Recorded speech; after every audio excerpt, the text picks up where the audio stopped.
ఇప్పుడు ఇప్పుడు చంద్రబాబు గారు ఎక్కువ పథకాలు ఇచ్చారు, అంటే హామీ ఇచ్చారు. చంద్రబాబు జగన్ కంటే ఎక్కువ పథకాలు హామీలు ఇచ్చారు, మరోపక్క అభివృద్ధి కూడా చేస్తానంటున్నారు. ఇవన్నీ ఎలా చేయగలరని మీరు అనుకుంటున్నారు? ఇవన్నీ ఏమి చేయలేడని అంటా నేను. చెప్పేది ఒకటి చేసేది ఒకటి. ఆయన చెప్పినవి అన్నీ చెయ్యాలంటే ఆయన వల్లే కాదు, జగన్ గారి వల్ల ఏమైందో అంతకన్నా దారుణంగా ఉంటుంది. కానీ ఇతను చేయడు, సమస్య లేదు, మాటలు చెప్పేదే తప్ప శాస్త్రాలు ఉండవు. చేయాల్సిన ఏదో ఒక తీరిగా పైగా ఉందాదారిగా పెత్తందారులుగా ఉపయోగపడే వాళ్ళకు ఉపయోగపడే ధోరణిలో చేస్తాడు చంద్రబాబు గారు. అదే జగన్ అయితే మరి ఎలా చేశాడు పోయిన 5 సంవత్సరాలు? జగన్ ఎలా చేశాడంటే కింద నుంచి చేసుకుంటూ వెళ్ళాడు, అందరికీ పెత్తందారులకు ఛాన్స్ ఇవ్వకుండా కింద నుంచి వరుసనే చేసుకుంటూ వెళ్ళాడు. ఎవరికి ఎక్కడ ఏమీ ఛాన్స్ ఇవ్వాల, ఊళ్ళో సర్పంచ్ కూడా ఛాన్స్ ఇవ్వాల. తనే ఇక్కడి నుంచే చేశాడన్నీ, చేయాల్సిన ఎవరికి ఏమీ కొరత లేకుండా.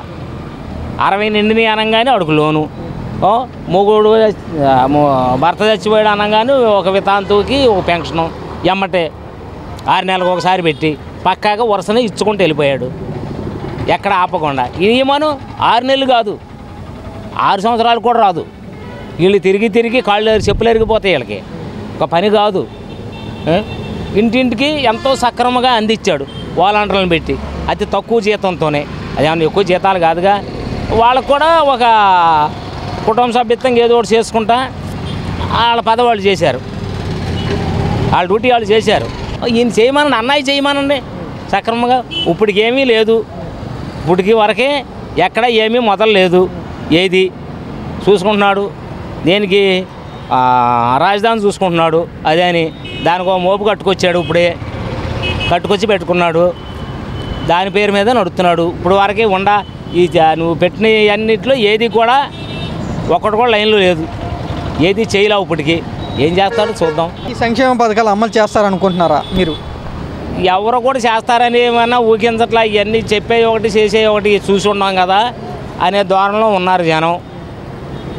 అది ఎన్ని కష్టాలు వచ్చినా కూడా ఇచ్చిన పథకాలన్నీ అమలు చేస్తామని చెప్తున్నారు కదా అందరూ. చెప్తున్నారు, ఏం చేస్తాడు? ఇప్పుడు వరకు మొదలలేదు కదా, ఎక్కడ దేని ప్రస్తావన లేదు. ఎంతసేపు అక్కడ పైన చూసుకుంటున్నాడు, ఆ పైన చూసుకున్నాడు, వచ్చేది రాజధాని ఒకటి చూస్తున్నాడు. అది ఆయన చేసేది. జగనే ఇస్తాడు, వైఎస్ఆర్ జగన్. ఆయన పథకాలు ఇచ్చాడు, ఈయన ఇవ్వడంటావా? చంద్రబాబు వీడి జగన్ చాలా చెప్పారు పథకాలు, ఒక్కటి కూడా చేయరనుకుంటున్నాం ఏంటి? ఒక్కటి కూడా చేయడు, అసలు ఒక్కటి కూడా చేయడు. అన్ని ఆబ్దాలు. ఇంకా టైం ఉంది, 5 సంవత్సరాల టైం ఉంది కదా చంద్రబాబుకి. అయినా సరే అన్ని ఆబ్దాలు చెప్తాడు. అబద్ధాలే. పవన్ కళ్యాణ్ కూడా సపోర్ట్ ఉన్నారుగా, నేను చేపించే బాధ్యత నాది అని పవన్ కళ్యాణ్ కూడా అన్నారు కదా. ఆయన కూడా ఏం పట్టించుకోవట్లేదు. ఇప్పుడు ఓట్లు వేసిన దాకానే ఇస్తామంటారు, తర్వాత ఈయన అంటారు. మరి జగన్ ఎలా చెప్పాడు అప్పట్లో? అంతకుముందు బాగానే చెప్పాడు, ఇచ్చాడు మొత్తం. ఎలక్షన్ టైంలో చెప్పి ఇచ్చారా? ఇచ్చాడుగా, ఇచ్చాడు. ఇప్పుడు వీళ్ళిద్దరు ఎవరంటావా? వాళ్ళిద్దరు. మరి ఏం చేస్తారు? 5 సంవత్సరాలు ఏం చేస్తారు అనుకుంటున్నావు?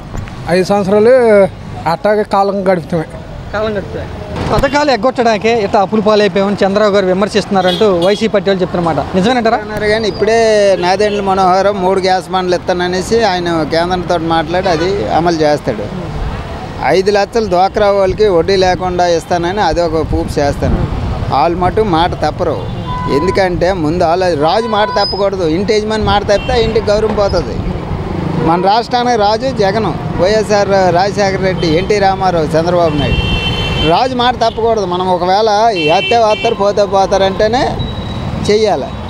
నేను ముందు వచ్చినప్పుడు నీకు 1500 ఆడని 8 వేస్తాను, 3000 నిరుద్యోగం ఇస్తాను, తర్వాత 20,000 రైతు భరోసా ఇస్తాను, 4,000 పెన్షన్ ఇస్తాను. 4,000 పెన్షన్ ఇచ్చాడు. రైతు భరోసా 20,000 చేయాలి, 3 గ్యాస్ బండ్లు ఇవ్వాలి. అన్నీ కరెక్ట్గా చేస్తేనే రాజు అనేదానికి ఆడు మళ్ళీ ఉంటాడు, లేకపోతే మళ్ళీ మామూలు లేల్టెక్ట్ అయిపోతుంది. జగన్ కన్నా పెద్దోడు కాదు కదా. జగన్ ఏంటంటే ఇన్ని డబ్బులు వేసాను, నాకు ఏమైనా ఒక 70 వరకు అయినా వస్తాయని ఆయన ఆశ.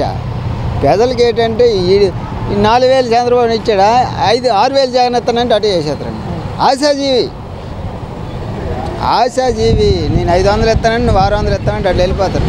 అది అందుకోసం ఏంటంటే వీళ్ళు ఆలోచించుకొని పథకాల మీద కష్టపడు. కష్టపడి బతకయ్యా, కష్టపడి బతికితే అందరూ బాగుంటారు. ఈ కూకొని ఏం చేస్తాను, ఇప్పుడు 4000 పెన్షన్ ఇస్తాను, అడటికెళ్ళి బార్జావుల పుల్లు తాగేసి నానా భయభత్యం చేస్తాను. ఈ అమ్మఒడు ఒక 15,000 ఎత్తా చదివేస్తాను రా, పిజ్జులు కొనము, సెల్లలు కొనము, ఇలాగా చేస్తాను. అయితే ఏం చేస్తాం, ప్రజలు ఇష్టం. వాళ్ళేమో సీట్ల కోసం, కుర్చీ కోసం వాళ్ళ బాధ, వీళ్ళ బాధ వెళ్దే ఏటి వెళ్తుందో మహానుభావుడు. జగన్మోహన్ రెడ్డి గారు బాగా అప్పులు చేసి పథకాలు కానీ ఏదన్నా కానీ బాగా అప్పులు చేశారు ఆయన 5 సంవత్సరాలు ఉన్నప్పుడు అంటూ చంద్రబాబు గారు అంటున్నారు. నిజమేనంటారా? అప్పులు చేయడం నిజమే, పేదలకు ఇవ్వడం నిజమే. ఇప్పుడు తప్పు కదా, ఆయన తిరగదు కాదు, అప్పులు చేశాడు, పేదలకు ఇచ్చాడు. పేదలకు మట్టుగా ఇవ్వలేదు అంటలే లేదు, ప్రతి ఒక్కరికి కూడా పేద రోద అందరికీ ఇచ్చాడు.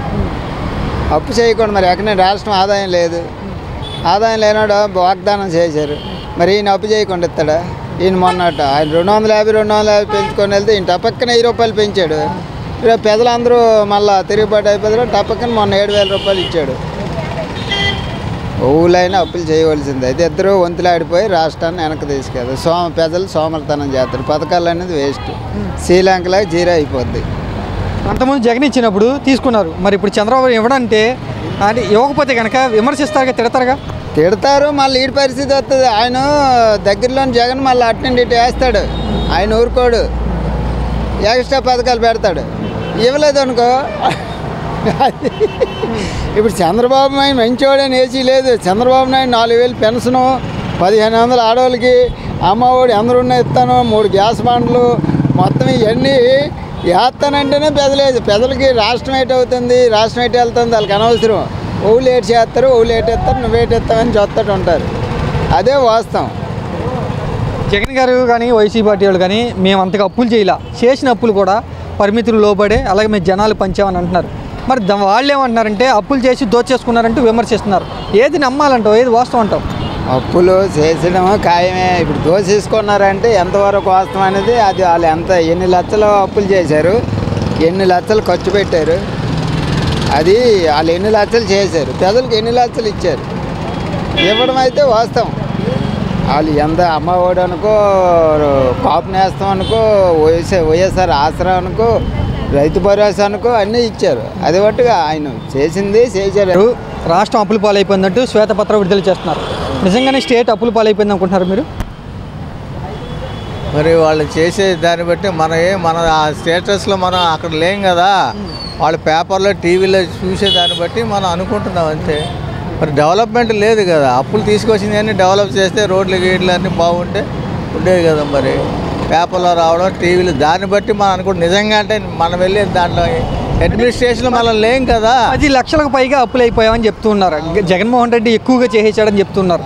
నిజమేనంటారా? నేను ఎట్లా చెప్పగలను అంటున్నా, నమ్మొచ్చా? ఏమో నాకు మాత్రం తెలీదు, నేను చెప్పలేను అది. నేను ఎట్లా నమ్మగలనా అని.